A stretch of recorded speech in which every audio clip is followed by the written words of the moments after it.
الحمد لله وكفى وسلام على عباده الذين اصطفى لا سيما على سيد الرسل وخاتم الأنبياء.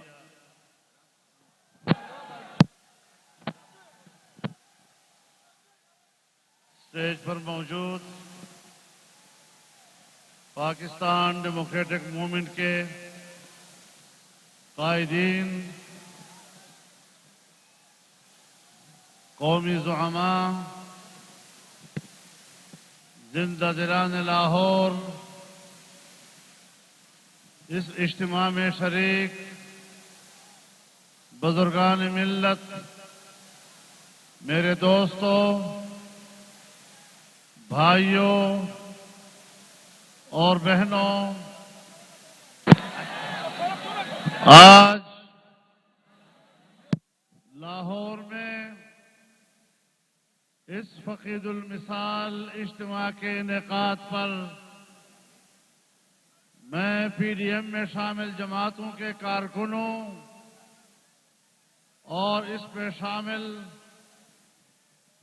ملک کے میں سلام پیش کرتا ہوں آپ کے جذبے کو، آپ کے ولولے کو، اور سن 1940 کے قرارداد کے بعد آج اسی میدان میں مینار پاکستان کے سائے تلے آپ جس عزم اور جس عہد کی تجدید کر رہے ہیں، انشاءاللہ آنے والے مستقبل کے لیے یہ سنگ میل ثابت ہوگا انشاءاللہ العزیز۔ میرے دوستو، جب پچھلے سال لاہور کی شاہراہوں سے ہمارا آزادی مارچ گزر رہا تھا، پاکستان کے سائے تلے آپ جس عزم اور جس عہد کی تجدید کر رہے ہیں، انشاءاللہ آنے والے مستقبل کے لیے یہ سنگ میل ثابت ہوگا انشاءاللہ العزیز۔ میرے دوستو، جب پچھلے سال لاہور کی شاہراہوں سے ہمارا آزادی مارچ گزر رہا تھا تو آپ نے، زندہ دلان لاہور نے ساری رات استقبال میں کھڑے گزاری تھی۔ آپ کا مجھ پر قرض ہے اور آج کے لاہور کے اس عظیم اجتماع کی وساطت سے میں دل کی گہرائیوں سے آپ کا شکریہ ادا کرتا ہوں۔ آج بھی میرا دل آپ کے اس جذبے کی قدر اور اس کے شکریہ کے احساس سے معطر ہے، اور انشاءاللہ یہ رشتہ ہمیشہ قائم اور دائم رہے گا۔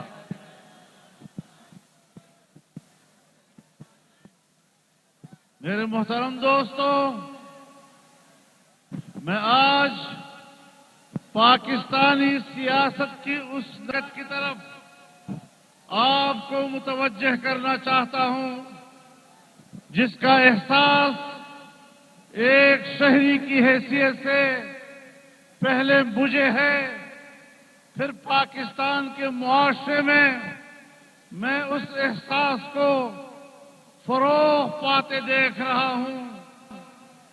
گوجرانوالہ کے جلسے سے لے کر ملک کے تمام بڑے شہروں میں عوام کی بے پناہ شرکت کے ساتھ ہونے والے اجتماعات، اور آج یہاں لاہور میں یہ فقید المثال اجتماع، اس سے مجھے کچھ احساسات ہو رہے ہیں کہ اگر یہ سلسلہ جاری رہتا ہے اور پاکستان کے اوپر ایک ناجائز حکومت مسلط رہتی ہے اور اس ناجائز حکومت کے لیے اسٹیبلشمنٹ نے جو دھاندلی کی تھی اس ناجائز اقتدار کے لیے، انہوں نے جو ایک گندا کردار ادا کیا تھا، ناجائز اور غیر آئینی کردار ادا کیا تھا، اس کے زخم اب گہرے ہوتے چلے جا رہے ہیں، اور میں خطرہ محسوس کر رہا ہوں کہ کہیں آنے والے دنوں میں ہمیں وہ حالات نہ دیکھنے پڑے جہاں اسٹیبلشمنٹ بمقابلہ پاکستانی عوام کے نظر آئے اور ایک دوسرے کے آمنے سامنے کھڑے ہو جائیں۔ یہ بڑے تشویشناک حالات ہوں گے۔ میں آج متنبہ کرنا چاہتا ہوں، میں آج اپنی دفاعی قوت کو اور اس کی قیادت کو متوجہ کرنا چاہتا ہوں، میں آج اسٹیبلشمنٹ کو متنبہ کرنا چاہتا ہوں کہ اپنے عوام کے مقابلے کے سامنے سے ہٹ جائیے، عوام کو اپنا راستہ دیجیے، عوام کو اسلام آباد پہنچنے دیجیے۔ پارلیمنٹ عوام کا ہے، طاقت عوام کی ہوگی، حکومت عوام کی ہوگی، دھاندلی کا نظام نہیں چلے گا۔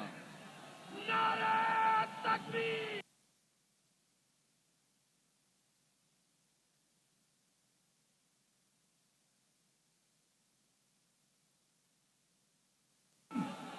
گرتی ہوئی دیوار کو، گرتی ہوئی دیوار کو بنیادی بنیادی۔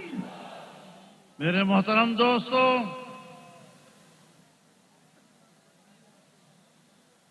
زخم گہرے ہوتے جا رہے ہیں، احساسات میں غصے اور ناراضگی کا عنصر بڑھتا چلا جا رہا ہے، اور ہم خیر خواہی کی بنیاد پر سمجھتے ہیں کہ ہمیں ایک قوم کی طرح رہنا چاہیے۔ پاکستان ہے تو پاکستان پاکستانی عوام کا نام ہے، اسی عوام میں سے ادارے بنتے ہیں، اسی عوام میں سے عدلیہ بنتی ہے، اسی عوام میں سے پارلیمنٹ بنتی ہے، اسی عوام میں سے فوج بنتی ہے، اسی عوام میں سے دفاعی قوت بنتی ہے۔ اگر ادارے ایک دوسرے کے مقابلے میں آتے ہیں، عوام کے حقوق پر ڈاکہ ڈالا جاتا ہے، تو پھر یہ قومی یکجہتی کبھی بھی برقرار نہیں رہ سکتی۔ اور آنے والے دنوں میں اس پاکستان کے اندر ایک انارکی دیکھ رہا ہوں۔ ہمیں انارکی کی طرف جانے سے پہلے حالات کو سنبھال لینا چاہیے۔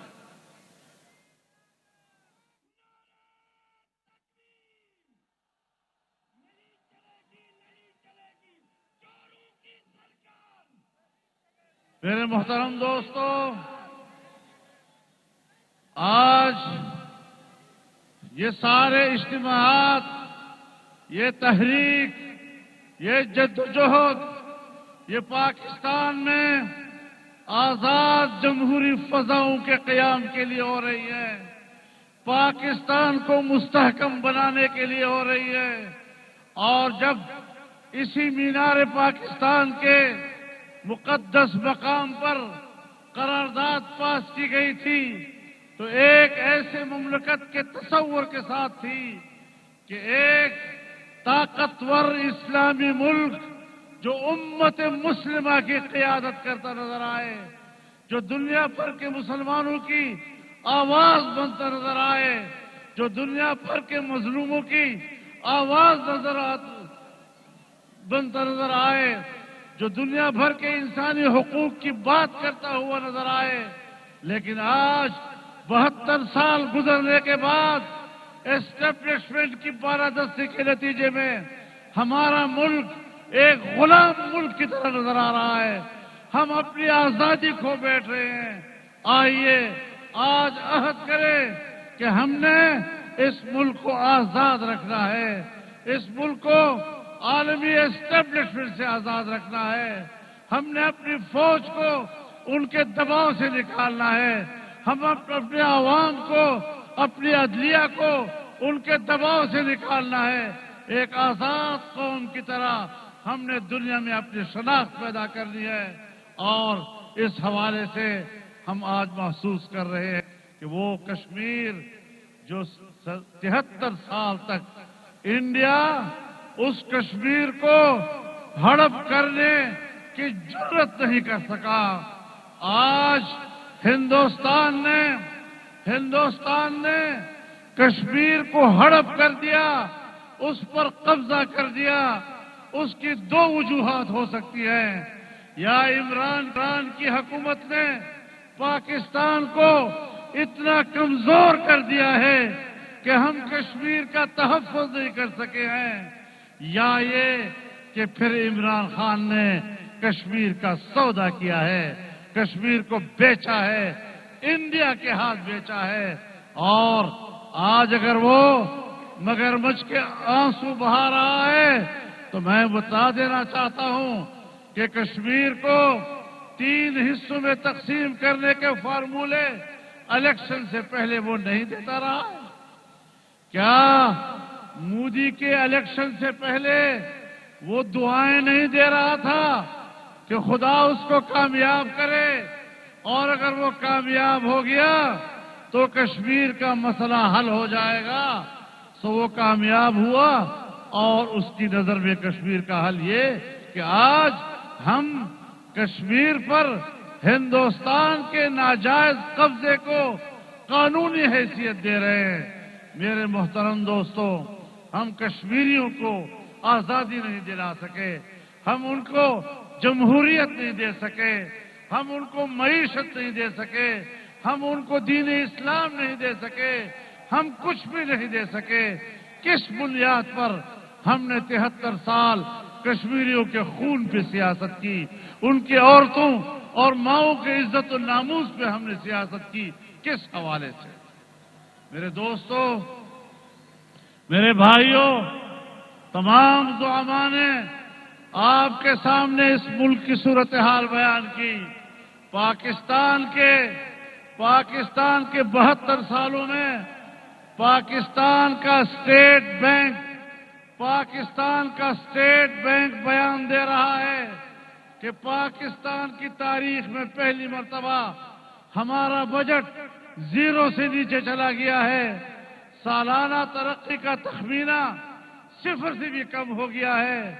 معیشت کی یہ ابتری کہ آج غریب بے روزگار ہے، مہنگائی نے اس کی کمر توڑ دی ہے، اس کی قوت خرید کو ختم کر دیا ہے۔ نوجوان کو جو ایک سبز باغ دکھائے گئے تھے، آج اس کے مستقبل کو تاریخ بنا دیا گیا ہے، اس کو بیکار بنا دیا گیا ہے۔ تمام سرکاری اداروں سے 30 لاکھ سے زیادہ ملازمین برطرف کر دیے گئے ہیں، ادارے کھوکھلے ہو چکے ہیں، دیوالیہ ہو چکے ہیں، ملک چل نہیں رہا ہے۔ پھر اس کے بعد جب ایک طرف حکومت نااہل ہے، ایک حکومت ناجائز ہے، پھر اس کو برقرار رکھنے کے لیے میرے دوستو، فرشتوں نے نہیں آنا، جنات نے نہیں آنا، آپ نے کردار ادا کرنا ہے، قوم نے کردار ادا کرنا ہے، جوانوں نے کردار ادا کرنا ہے، عوام نے کردار ادا کرنا ہے۔ اور آج ہم اس لیے آپ کے پاس آئے ہیں تاکہ قوم بن کر ہم اس پاکستان کے مستقبل کو بچائیں اور اس کا تحفظ کریں۔ میرے محترم دو، آج ہر شعبہ زندگی سے وابستہ لوگ پریشان ہیں، اضطراب کا شکار ہیں۔ اس ملک کا غریب، اس ملک کا مزدور، اس ملک کا کسان، اس ملک کا استاد، اس ملک کا ڈاکٹر، اس ملک کا وکیل، اس ملک کا نوجوان، اس ملک کا طالب علم، ہر ایک پریشان ہے اور اپنی زبوں حالی کو رو رہا ہے۔ اگر ہم نے ملک کو مطمئن کرنا ہے، اس کے ہر شعبے سے وابستہ لوگوں کو مطمئن کرنا ہے، تو پھر آئیں اور انقلاب برپا کریں، ہمت کرے اور انقلاب برپا کرے۔ تبدیلی اس طرح نہیں ہوگی کہ تبدیلی کے نعرے تو لگاتے رہے لیکن ہم عالمی اسٹیبلشمنٹ کی غلامی کی طرف چلے جائیں۔ ہم اس ملک میں کسی کی غلامی کے لیے پیدا نہیں ہوئے ہیں. ہمیں اپنی ماؤں نے کسی کا غلام بنانے کے لیے ہمیں نہیں جنا ہے. آپ آزاد قوم ہیں. آزادی کے جذبے کے ساتھ ہم نے اس ملک کو بھی بچانا ہے, اس کو ترقی بھی دینی ہے. مجھ سے پوچھا گیا ایک انٹرویو میں کہ عمران خان بھی کہتا تھا کہ دھاندلی ہوئی ہے, اور بھی دھرنا دے رہا تھا, اور آپ بھی کہتے ہیں کہ دھاندلی ہوئی ہے, اور آپ بھی دھرنے دے رہے ہیں. دونوں میں کیا فرق ہے؟ تو میں نے کہا کہ اس وقت الیکشن کمیشن متنازع نہیں تھا, اس وقت RTS کا سسٹم بند نہیں ہوا تھا. یہ نہیں کہا تھا کہ وہ تو عز من تشاء و تذل من تشاء. یہ ساری چیزیں اس وقت نہیں تھی. 4 حلقوں پہ اعتراض تھا, ہم نے کہا بسم اللہ. کہا نہیں 10 حلقوں پہ اعتراض ہے, ہم نے کہا بسم اللہ. کہنے لگا 70 پہ اعتراض ہے, ہم نے کہا بسم اللہ. آخر حساب ہی ختم ہو گیا. دھرنے پہ آیا تو کسی نے دھرنا کرایا, حکومت میں آیا تو کسی نے حکومت دلائی. یہ سیاست اب آج کے بعد نہیں چلے گی. نعرہ تکبیر! چور حکمران سے لیں گے آزادی. دوستو, پاکستان ڈیموکریٹک موومنٹ جس نے اس تحریک کا آغاز کیا ہے, اور اس تحریک کے آغاز میں ہم نے جو مقاصد متعین کیے ہیں, ان مقاصد کو سامنے رکھتے ہوئے ہم آپ کے سامنے وہ مقاصد آج بیان کرنا چاہتے ہیں. میرے محترم دوستو, ہم نے اپنے سربراہی اجلاس میں جن نکات پر اتفاق رائے کیا ہے, اس میں سب سے پہلی بات یہ کہ آئین پاکستان کی اسلامی, جمہوری, پارلیمانی اور وفاقی حکومت کا تحفظ کرنا, اور آئین کے اس حیثیت کو عملی شکل دینا اور عملی اقدامات کرنا. ہم نے اس بات پر بھی اتفاق رائے کیا کہ پارلیمنٹ کی خود مختاری ہوگی, اور پارلیمنٹ کو کسی کا یرغمال نہیں ہونے دیا جائے گا. سیاست سے اسٹیبلشمنٹ اور انٹیلیجنس اداروں کے کردار کا خاتمہ کیا جائے گا, اور ایک آزاد عدلیہ کے قیام کا تصور دیا جائے گا. آزادانہ, غیر جانبدارانہ اور منصفانہ انتخابات کے لیے اصلاحات اور اس کا انعقاد کیا جائے گا. عوام کے بنیادی انسانی اور جمہوری حقوق کا تحفظ کیا جائے گا. صوبوں کے حقوق اور 18ویں ترمیم کا تحفظ کیا جائے گا. مقامی حکومتوں کا مؤثر نظام اور اس کا قیام ہمارا مقاصد میں ہوگا. اظہار رائے اور میڈیا کی آزادی کا تحفظ, انتہا پسندی اور دہشت گردی کا مکمل خاتمہ, مہنگائی, بے روزگاری, غربت کے خاتمے کے لیے ہنگامی معاشی پلان کا قیام, یہ ہمارے وہ بنیادی مقاصد ہیں جس کے لیے پاکستان ڈیموکریٹک موومنٹ کا اتحاد وجود میں آیا ہے. اور میں آج آپ کے اس عظیم اجتماع میں ان بنیادی رہنما اصول کا اعلان کر رہا ہوں. لیکن یہ بھی بتا دینا چاہتا ہوں کہ ابھی میں خبر پڑھ رہا تھا, کسی چینل نے ایک خبر چلائی ہے کہ آج کے جلسے میں 3 سے 4 ہزار لوگ شریک ہو رہے ہیں. شرم آنی چاہیے ان کو, شرم آنی چاہیے ان لوگوں کو. 3 سے 4 ہزار لوگ آج کے جلسے میں شریک ہیں. یہ بھی وہ لوگ ہیں جو کسی کی خدمت کرتے نظر آ رہے ہیں. تو آج یہ جلسہ اگر ان کے ہاں کچھ بھی تھوڑا سا کوئی غیرت و حمیت ہے تو میرے خیال میں چلو بھر پانی میں ان کو ڈوب مرنا چاہیے.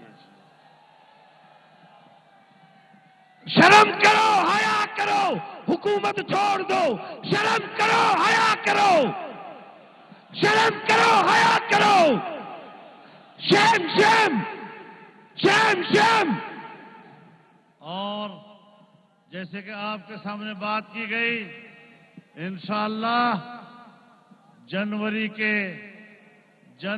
کے آخر میں یا فروری کے اوائل میں اسلام آباد کی طرف پوری قوم مارچ کرے گی اور پارلیمنٹ کے استعفے ہم اپنے ساتھ لے کر جائیں گے.